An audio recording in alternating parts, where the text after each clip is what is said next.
You know what kind of day it is? Today is a rainy day. Talking about rain, rain, rain. It's coming down, not very much right now, but the whole day it's been rainy. What in the world does a gardener and landscaper do on a day like this? Sometimes what I do is just relax at the house and try to stay dry, have fun, thinking about gardening stuff. Look at those puddles, man, they're just getting bigger and bigger. I love hot drinks, tea, coffee, that kind of thing. And oh, look at the garden. Hey, looking good, looking good.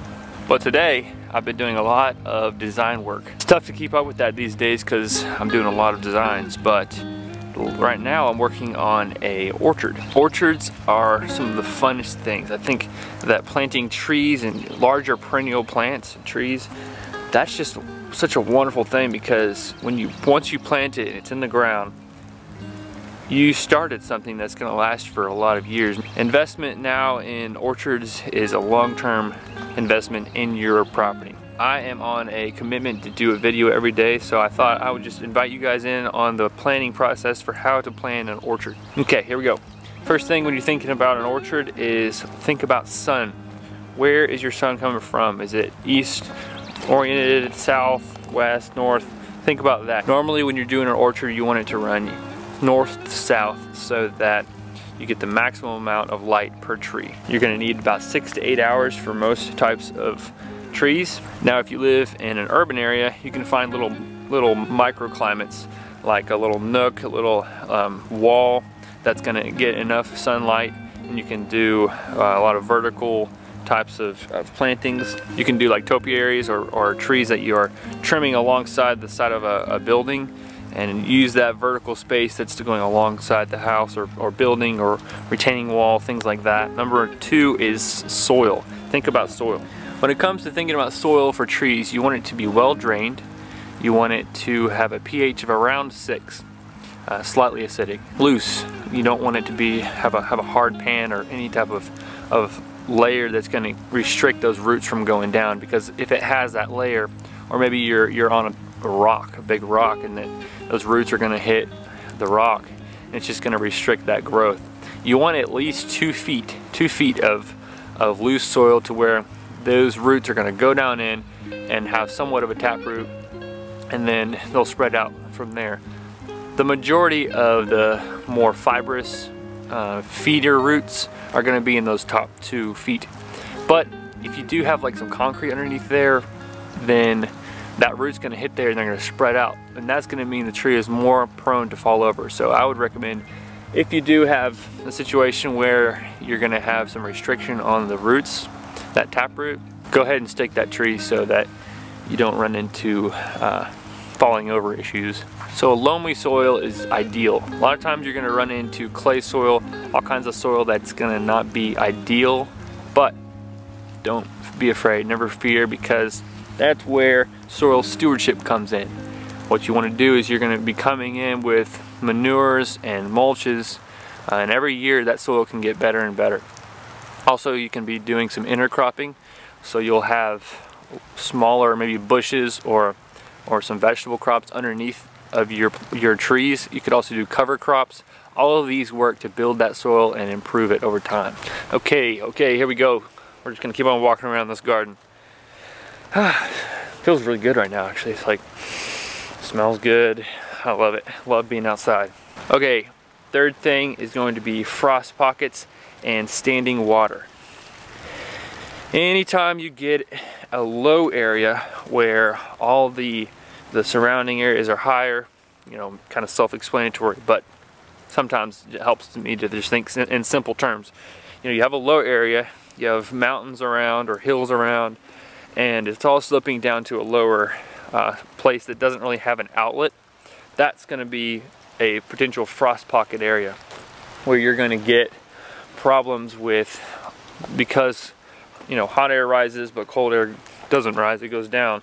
That means you're going to have a lot cooler air in the lower areas down there, and that's going to potentially can do some damage to the stems and roots and all the parts of the trees and the fruits. Those blooms get killed off and you don't get a harvest. So you don't want to plant in lower areas. Also, any area that tends to get all wet and has bad drainage, that's not going to be good for your trees. They're going to end up getting waterlogged, and sometimes that can actually kill plants. Believe it or not, trees, plants, they actually have to breathe just like us. But a lot of what they do as far as breathing goes is through their roots. Their immune system is at least restricted. So watch out for planting them in lower areas. Thing number 4 to think about if you're thinking about an orchard is you really want to make sure you have access to water. Now, using like city water can be potentially harmful because it has a lot of chlorine in it, as well as a bunch of other stuff. And that chlorine is going to actually kill off a lot of the mycorrhizae, fungi, and all the microorganisms that are alive in the soil. And there's been all kinds of research proving that trees are highly impacted by the soil life that's around them. I heard a story about an old farmer that what he would do is he would go through his orchards and he would find the trees that were doing the best. They were just like fully thriving, doing great. And he would take a bucket of that soil that was around those trees and he would take it to his other new trees he was planting. And what he was doing was he was inoculating that soil with the bacteria, fungi, protozoa, all kinds of soil life that was around the other tree. And they said that his trees were almost always successful, did super good. And I think there's a lot of weight behind that. Even though, you know, it's a story, I think there's a lot to be said about soil life rather than just thinking of soil as a static, just it is what it is, you can't really change it. But if we think of soil as being dynamic and as being potentially improved, that's the way to go, because we are affected by soil, plants are affected by soil, and it's an important thing to think about. So watch out for the type of water you have. If you have water that is potentially going to be caught like on a roof, rainwater, that's the best. Rainwater or fresh spring water, those are going to be awesome. In the occasion of a drought, you want to be able to water those trees if possible.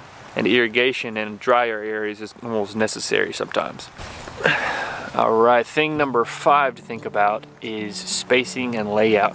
That's what I'm looking at now for one of the orchards I'm designing. And as I've been thinking about that, looking at it, each tree is going to be a little different, but the average distance for orchard trees is going to be about 15 feet. 15 feet or 5 meters, give or take. And then it goes up or down from there depending on the type of fruit tree. But on average, you can think about it as 15 feet or 5 meters. So like say for instance, this design I'm doing now, their mowing deck, the width that they're going to be able to mow is 5 feet. So what I'm going to do is I'm going to make the distance between the beds, the outside of the beds, to be 10 feet. Got 10 feet there. And then the pathways are going to be either 5 feet or 6 feet. I haven't decided yet. So what you have is 10 feet and then 5 feet, maybe 6, and then 10 feet. And they can mow going down, up and down. They can keep it mowed. That allows for space for the trees to grow out, branch out, for their roots to come out. You got to think about the roots as well as the, you know, foliar growth. Plants are about half roots if you think about it as far as biomass goes, of half to a third. So think about the roots as well. Those planting beds are going to be 5 feet to 6 feet. I'm not sure yet, like I said, but those will be mounded up with some good mulch. And then underneath these trees, I'll be doing some berry bush planting. That's what's called doing some guilds. If you have a guild, that's essentially trying to combine different types of plants and sizes of plants to maximize the utility and the use of spaces to make the most abundance with the space you have available. So like over here, you can see we got this big old tall tree, right? I think that is a oak tree. Got a big oak tree. The squirrels love it over there. And then underneath that you have all kinds of like medium-sized trees. Some of those might just be younger, larger oak trees. I'm not sure yet. I have to go look at them. But those are growing underneath the canopy of the larger tree. And then from there you have things like privet and lower growing bushes. And then underneath that you have maybe some ivy, some different types of herbaceous plants underneath, and then out here you have grass. So that's how nature does it. Why don't we do it that way too? So that when I'm designing my landscape designs, especially the ones that are more for food production, I'm trying to do it in a way that's going to utilize and follow along the patterns that we find in creation. Watch out for planting too close to existing trees. Think about the eventual size of the trees. If you're looking at that tree right there, as it was a sapling, it probably didn't look so big, but then over time it's going to grow. So think about the size of your plants you're planting, your orchard trees, but also the surrounding trees. If you're ever in doubt, just give it extra space, because plants that are planted too close is one of the saddest things to see, because everything just gets all cluttered, more disease prone, and eventually your harvests just start to go down, down, down. So not good. And last but not least is going to be protection. Make sure you're protecting your orchard. That can be either localized, so each plant, each tree has its own protecting wire area, or you're having a fence around your whole orchard. Protection is going to be huge. That's probably one of the biggest, if not the biggest, things that's going to potentially get you to fail, is because you have, a goat gets in the pen and it eats it all up, or a deer come in and they eat all the bark off your trees. And fruit trees in general taste pretty good. I've never eaten a fruit tree, but you know what I mean. Like, if I was a goat or a sheep or something like that, I would probably eat like fruit trees, because it seems like they're just a little bit sweeter. So watch out for that kind of thing. Protection. Okay, let's go over them one more time. We have sun. Watch out for the sun orientation. Try to organize your orchard in a way that's going to mean it gets the maximum amount of sun. If you have little microclimates, use those microclimates to the best of your ability to grow fruit even in smaller urban garden areas. Soil, number 2, is you want to look for a loamy soil, a soil that's going to be well drained, and a soil that has a slightly more acidic pH. But like I said, you don't have to have these perfect soils. You can improve your soil over time with mulches, manures, and composts, and cover crops. And we'll be talking about that more in the future. Number 3 is frost pockets and soil drainage. Make sure you have proper soil drainage. Sometimes that happens. Let's try that again. Make sure you have proper soil drainage, because that's going to mean some serious damage down the road. If you have standing water, it means your plants are essentially suffocating. And then number 2, if you have frost pockets, those buds, those fresh tender plants or flowers are just going to die off eventually. Number 4 is spacing and layout. Make sure you're doing the right spacing for your specific types of plants and trees, and also orient it north to south if possible. Last but not least is protection. Make sure your orchard is protected. Otherwise you can do all this hard work and then something comes by, like a deer, a goat, some birds whenever you're having a harvest, all that stuff starts to eat away all of your hard work. Now orchards are they're not immediate things. You're going to be waiting at least 3 or 4 years for actually getting much of a harvest. But it's one of those very rewarding things to just work hard up front, but then the reward comes further down the road. So it's an investment for sure, but a worthwhile investment. And I'm excited about some of the projects coming down the pipeline, where I'll be showing you guys getting out there actually doing the work. Today, I'm just walking around in a rainy jacket and trying not to be too cold. In the future, we're going to be doing some fun projects, so stay tuned for that. It's going to be good.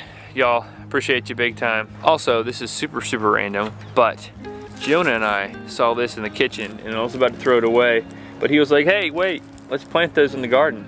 And I was like, okay, well, I don't really want to, but might as well. And he was like, what if you do a video on the types of kitchen scraps that you can use, recycle in a sense, to plant back in the garden, and you'll get a harvest again. Just curious what you guys have experienced reusing in that sense, not just in a recycling as in composting sense, but like taking the plants that are overgrown or about to rot, potatoes, onions, but taking them back into the garden and replanting them. I'm curious what types of plants work for that, and then we'll do a video on it. Alright folks, thanks for your input and walking around with me. Fun times as always, and I wish it was more of an interactive, fun video, but this is all I can manage for today because it is rainy, I'm cold, time to get back inside and continue with the designs. But hopefully that was some good tips, and we'll be seeing it happen in reality very soon. Soon and very soon. See you next time.